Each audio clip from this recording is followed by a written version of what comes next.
Assalamu alaikum. Hope you all are fit and fine by the grace of Almighty. I am also fine. Dear students, we are very happy to notice that you are very interested in watching our online classes. You are watching the videos, you are watching the classes with great attention, especially the English classes. This inspires me to make new videos, to make new classes. That's why I am here again with a new video. Today I'll show you how to turn simple sentences into complex. I have written 3 examples of simple sentence on the board and now I'll turn them into complex. I hope that the class will be very beneficial for you. So I suggest you to watch the video with great concentration. So let's go to the class. আমরা আজকে যেই সেন্টেন্সগুলো এখানে লিখেছি এই সেন্টেন্সগুলো simple স্ট্রাকচারে রয়েছে। আমরা এই 3টা সিম্পল সেন্টেন্সকে কমপ্লেক্স করার মাধ্যমে বিশেষ এক ধরনের সিম্পল সেন্টেন্সকে খুবই সহজে কমপ্লেক্স করতে পারবো। আমরা যখন কোনো সিম্পল সেন্টেন্সে দেখতে পাবো যে একটি ইনফিনিটিভ ব্যবহার করে সিম্পল সেন্টেন্সে একটি ইনফিনিটিভ ব্যবহার করে ইনফিনিটিভ অর্থাৎ টু এবং ভার্বের প্রেজেন্ট ফর্ম ব্যবহার করে যখন উদ্দেশ্য প্রকাশ করা হয়, কোনো সিম্পল সেন্টেন্সে ইনফিনিটিভ ব্যবহার করে যখন উদ্দেশ্য প্রকাশ করা হয়, কিসের উদ্দেশ্য? যে একটি সিম্পল সেন্টেন্সে আমরা জানি সাবজেক্ট এবং একটি ফাইনাইট ভার্ব থাকে। এখন ওই সাবজেক্ট বা কর্তা এই ভার্বের দ্বারা অবশ্যই এটি একটি ফাইনাইট ভার্ব এবং এটি যখন আমরা বাংলা করব এর দ্বারা কোনো কাজ করা বোঝাবে। তো এই কাজটি কর্তা কেন করে, কর্তা তার কাজটি কী জন্য করে, কোন উদ্দেশ্যে করে, কোন লক্ষ্যে করে, কেন করে, ওই কাজটি করার লক্ষ্য অথবা উদ্দেশ্যকে যখন পেছনে একটি ইনফিনিটিভ দ্বারা বোঝানো হবে যে কর্তা তার এই কাজটি কেন করে, তখন আমরা এই ধরনের সিম্পল সেন্টেন্সগুলোকে খুবই সহজে কমপ্লেক্সে রূপান্তরিত করতে পারি, কমপ্লেক্স সেন্টেন্সে রূপান্তরিত করতে পারি। এখানে আমরা যদি বাংলা করি এই সিম্পল সেন্টেন্সটি, তখন অর্থ কী হয়? We work hard to succeed in life. আমরা কঠোর পরিশ্রম করি। কী জন্য কঠোর পরিশ্রম করি? জীবনে সফল হওয়ার জন্যে। সফল হওয়ার জন্যে অর্থাৎ কঠোর পরিশ্রম করার উদ্দেশ্য হচ্ছে কি হওয়া? সফল হওয়া। অর্থাৎ কর্তা তার কাজটি কেন করে তার উদ্দেশ্যটি আমরা টু সাকসিড এই ইনফিনিটিভটি ব্যবহার করে আমরা এই কর্তার কাজের উদ্দেশ্যটাকে প্রকাশ করছি এখানে। এবং এটি একটি সিম্পল সেন্টেন্স, এখানে একটি সাবজেক্ট একটি ফাইনাইট ভার্ব রয়েছে। এখন এটাকে যখন আমরা কমপ্লেক্স করব, এই ধরনের সেন্টেন্সকে খুব সহজে কমপ্লেক্স করা যায়। কিভাবে করব? ইনফিনিটিভের যে টু রয়েছে এখানে এই জায়গায় আমরা প্রথমে ব্যবহার করব সো দ্যাট। আমরা ইন অর্ডার দ্যাট লিখতে পারি এখানে। এরপর ব্যবহার করব সাবজেক্ট আমরা এই জায়গায়। সো দ্যাটের পর ব্যবহার করব সাবজেক্ট। সাবজেক্টের পর আমরা এখানে ক্যান অথবা কুড ব্যবহার করব। আবার খেয়াল করি, টু এর জায়গায় আমরা সো দ্যাট অথবা ইন অর্ডার দ্যাট ব্যবহার করতে পারি। এরপর একটি সাবজেক্ট ব্যবহার করব। এরপর আমরা ক্যান অথবা কুড যে কোনো একটা ব্যবহার করব। যদি আমাদের প্রথম অংশে যে ইন্ডিপেন্ডেন্ট ক্লজ রয়েছে ওই ক্লজে সাবজেক্টের পরে যে ভার্বটি থাকবে, এই ভার্বটি যখন প্রেজেন্ট ফর্মে থাকবে আমরা এখানে ক্যান ব্যবহার করব। যদি এই ভার্বটি পাস্ট ফর্মে থাকে আমরা কুড ব্যবহার করব। এখানে কখনো কখনো মে অথবা মাইট বসতে পারে, তবে ক্যান এবং কুড সবচেয়ে বেশি ব্যবহার করা হয়। আমরা সামনের যে অংশটা আছে, ক্লজ যেটা আছে উই ওয়ার্ক হার্ড, এটা ঠিক থাকবে, এবং টু এর পর থেকে, টু এর পরে যে ইনফিনিটিভ তৈরি করার জন্য টু এর পরে যে ভার্বটি ব্যবহার করা হয়েছে ওটা থেকে পিছনের অংশে সব ঠিক থাকবে, তখন এটা কমপ্লেক্স হয়ে যাবে। যেমন এখন যদি আমরা এই বাক্যটি লিখি, ওই ক্ষেত্রে কি লিখব? We work hard. So that এই যে সাবজেক্টের কথা এখানে বলা হলো, এই সাবজেক্টটি আসলে কোথা থেকে আসবে? অবশ্যই সিম্পল সেন্টেন্স থেকেই আসবে। অধিকাংশ ক্ষেত্রেই প্রথম সাবজেক্টটি আবার চলে আসে, সেক্ষেত্রে মাঝে মধ্যে এই প্রথম সাবজেক্টটি ছাড়া ভিন্ন কোনো সাবজেক্ট আসতে পারে। যদি এমন কোনো ব্যক্তির কথা, এমন কোনো বস্তুর কথা বলা এখানে উল্লেখ করা থাকে, যেই বস্তুর সাথে বা যেই ব্যক্তির সাথে এই ইনফিনিটিভের যে ভার্বটি রয়েছে, এই কাজের সম্পর্ক রয়েছে, যদি এখানে এরকম কোনো ব্যক্তি বা বস্তু বা প্রাণী থাকে, তখন সে এখানে সাবজেক্ট আকারে আসে। যদি না থাকে তখন প্রথম সাবজেক্টটাই আবার এখানে আসে। এখানে নাই, এই জন্য আমরা প্রথম সাবজেক্টটাকে আবার এখানে ব্যবহার করবো। এই ক্ষেত্রে এটা হবে উই।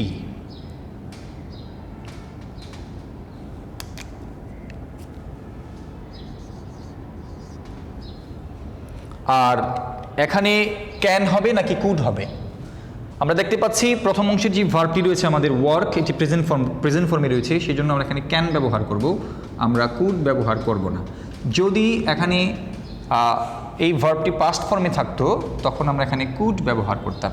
এখন টু এর পরে যে অংশটি আছে এই ভার্ব থেকে, ইনফিনিটিভের টু এর পরের অংশের যে ভার্বটা ছিল সেটা থেকে বাকি অংশ লিখে দেব।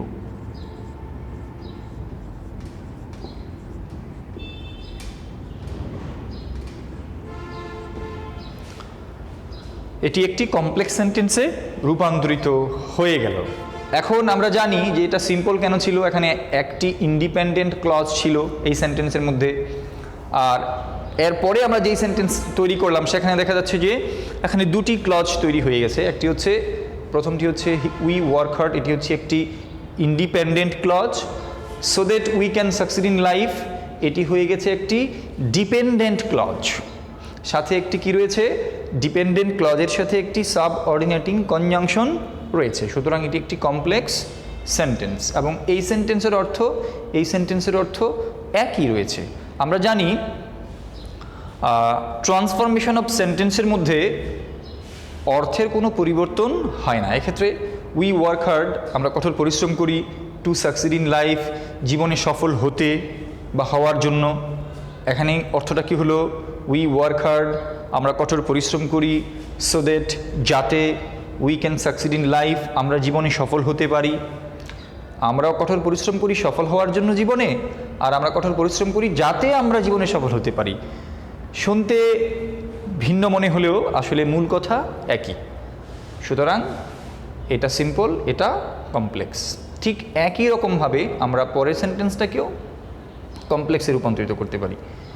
এটাও একই রকমভাবে এখানে একটি ইনফিনিটিভ ব্যবহার করে সামনের কাজের উদ্দেশ্যকে প্রকাশ করা হয়েছে। তবে এখানে শুধু টু ব্যবহার করা হয়েছে, এখানে ইন অর্ডার টু ব্যবহার করা হয়েছে। যখন আমরা কোনো সিম্পল সেন্টেন্সে ইন অর্ডার টু দেখতে পাবো যে ইন অর্ডার টু এবং এরপরে ভার্বের একটি প্রেজেন্ট ফর্ম ব্যবহার করা হবে, তখন আমরা এইভাবেই এটাকে কমপ্লেক্স করতে পারি।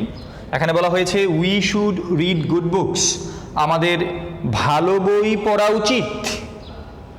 কেন ভালো বই পড়া উচিত আমাদের?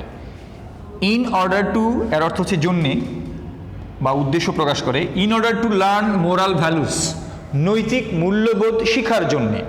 অর্থাৎ ইন অর্ডার টু লার্ন এই অংশটুকু আমরা ভালো বই কেন পড়ব তার উদ্দেশ্যকে প্রকাশ করে। এরকম টু এবং present form, in order to এবং প্রেজেন্ট ফর্ম, এগুলো যখন এরকম উদ্দেশ্য প্রকাশ করবে তখন আমরা এইভাবে কমপ্লেক্স করতে পারি। এখন এটাকেও আমরা ঠিক একই রকমভাবে, এখানে টু ছিল, টু এর জায়গায় আমরা তিনটি কাজ করেছি। সো দ্যাট ব্যবহার করেছি, সাবজেক্ট ব্যবহার করেছি, ক্যান বা কুড ব্যবহার করেছি। প্রথম অংশটা ঠিক ছিল, টু এর পরের অংশটা ঠিক ছিল। এখানেও ঠিক একই রকমভাবে আমরা ইন অর্ডার টু যেখানে রয়েছে, ওইখানে শুধু টু ছিল, এখানে টু এর জায়গায় আবার ইন অর্ডার টু রয়েছে। এই ইন অর্ডার টু এর জায়গায় আমাদেরকে এই তিনটি কাজ করে দিতে হবে। আমরা ইন অর্ডার টু এর জায়গায় আমরা আবার আগের মতো এখানে সো দ্যাট অথবা ইন অর্ডার দ্যাট আমরা ব্যবহার করতে পারি। এরপরে কি হবে, আবার আগের মতোই আমরা সাবজেক্ট ব্যবহার করব। এরপর আমরা এখানে ক্যান অথবা কুড ব্যবহার করতে পারি। ইন অর্ডার টু যেখানে ছিল, আর সামনের যে অংশটা আছে ওটা ঠিক থাকবে।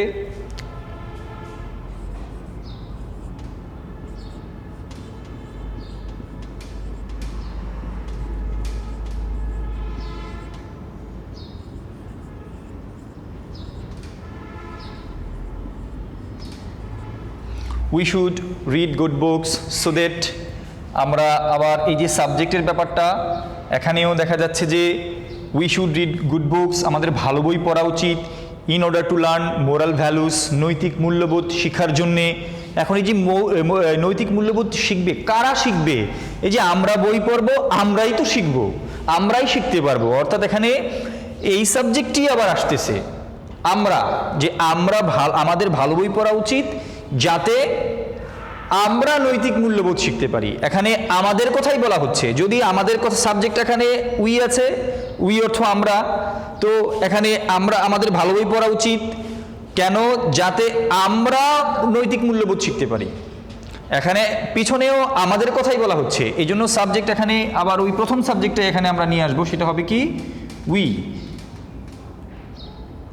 যখন এখানে এই পিছনের ভার্বের সাথে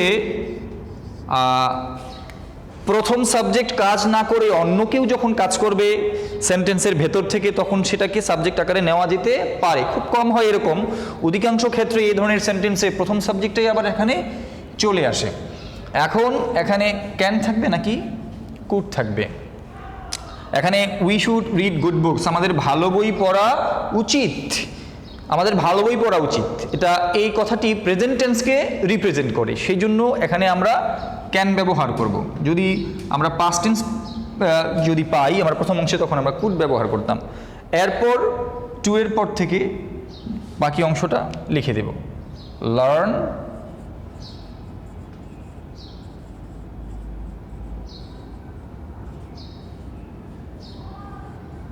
মোরাল ভ্যালুস। এখন এই যে উপরে যে সেন্টেন্সটি ছিল, এটি একটি সিম্পল সেন্টেন্স ছিল। কেন? কারণ এই সেন্টেন্সে একটি সাবজেক্ট ছিল এবং একটি ফাইনাইট ভার্ব ছিল, অর্থাৎ একটি ইন্ডিপেন্ডেন্ট ক্লজের সেন্টেন্স ছিল এটি, সেই জন্য এটি সিম্পল ছিল। এটা কেন কমপ্লেক্স হয়ে গেল? কারণ এখানে একাধিক ক্লজ হয়ে গেছে। একটি হচ্ছে ইন্ডিপেন্ডেন্ট ক্লজ, প্রথমটি যে we should read good books, আমাদের ভালো বই পড়া উচিত।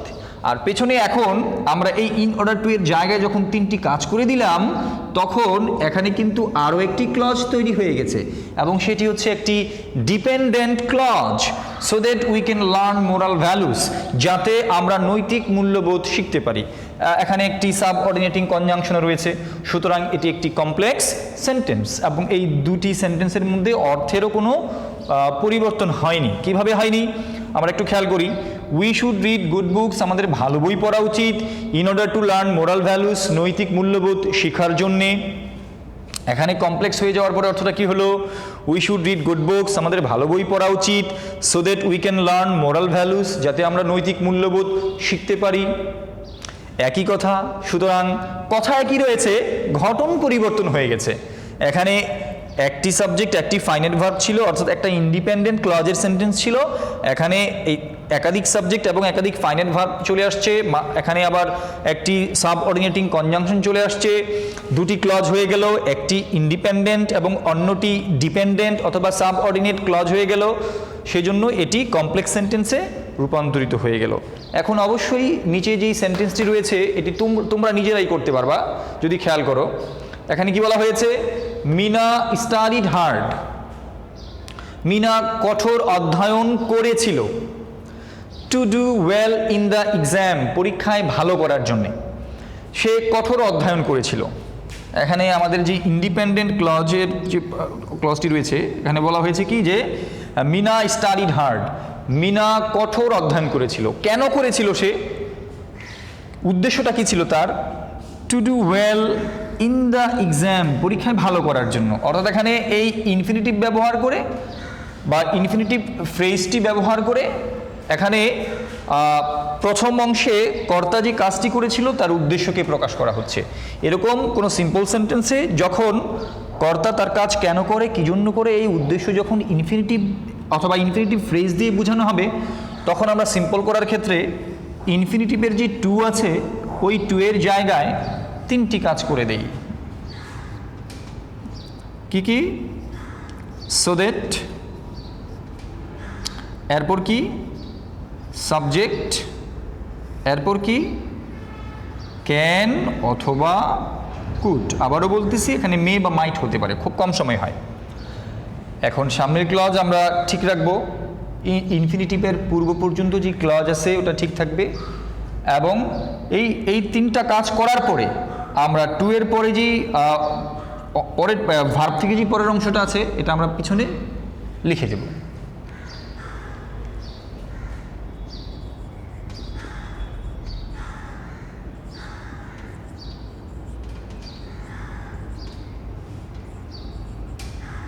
মিনা স্টাডিড হার্ড, মিনা কঠোর অধ্যয়ন করেছিল।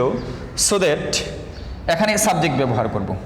এই ক্ষেত্রে আমরা কোন সাবজেক্টটা ব্যবহার করব? এখানে আমরা খেয়াল করি, মিনা স্টাডিড হার্ড, মিনা কঠোর অধ্যয়ন করেছিল to do well in the exam, পরীক্ষায় ভালো করার জন্য। এখন এই ভালোটা কে করবে বা কে করতো ভালো? অবশ্যই মিনা কঠোর পরিশ্রম করেছিল, তার মানে মিনাই তো পরীক্ষায় ভালো করতে চেয়েছিল। সুতরাং এখানে ওই মিনাকেই আবার আমরা সাবজেক্ট আকারে ব্যবহার করব। এই ক্ষেত্রে মিনা যেহেতু সামনে আমরা নাউন ব্যবহার করেছি, মিনার প্রোনাউন এখানে আমরা ব্যবহার করব শি।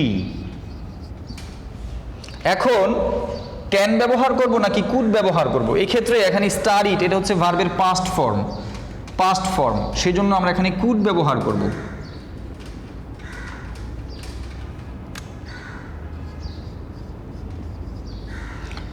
এখানে পাস্ট ফর্ম থাকার কারণে আমরা ক্যান না লিখে এখানে কুড লিখলাম। এরপরে ওই টু এর পর থেকে বাকি অংশ ঠিক থাকবে।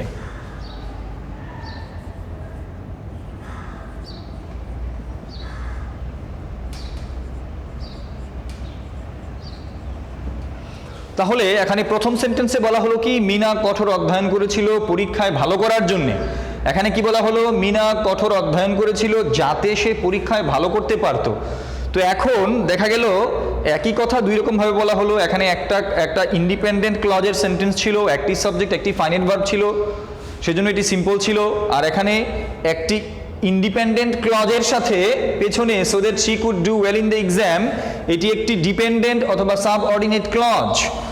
সুতরাং এটি একটি কমপ্লেক্স সেন্টেন্স যেখানে সাথে একটি সাবঅর্ডিনেটিং কনজাংশনও রয়েছে। তো এভাবে আমরা এই ধরনের সেন্টেন্সগুলোকে খুবই সহজে এই তিনটি কাজ করার মাধ্যমে আমরা এটাকে এই ধরনের সিম্পল সেন্টেন্সগুলোকে কমপ্লেক্স সেন্টেন্সে রূপান্তরিত করতে পারি। আশা করি তোমরা বুঝতে পেরেছো।